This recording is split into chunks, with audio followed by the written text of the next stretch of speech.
বিসমিল্লাহির রহমানির রহিম। আমি ডাক্তার Mohammad Harunur Rashid, Dhaka homeo complex Gorai bus stand থেকে বলছি। আজকে আমাদের আলোচনার বিষয় হলো যৌন রোগ।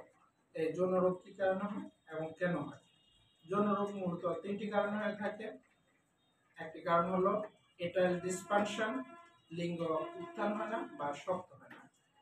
দ্বিতীয়টা হলো প্রিমেচিউর ইজাকুলেশন অর্থাৎ দ্রুত বীর্যপাত, এবং তৃতীয়টি হলো মাস্টারবেশন বা হস্তমৈথুন, যার কারণে লিঙ্গ ক্ষুদ্র এবং বাঁকা হয়ে যায়। এছাড়া আরও বিভিন্ন কারণ থাকতে পারে, যেমন ডায়াবেটিক্স, মানসিক চাপ এবং কিডনি রোগ। হোমিওপ্যাথি একটি লক্ষণ ভিত্তিক চিকিৎসা।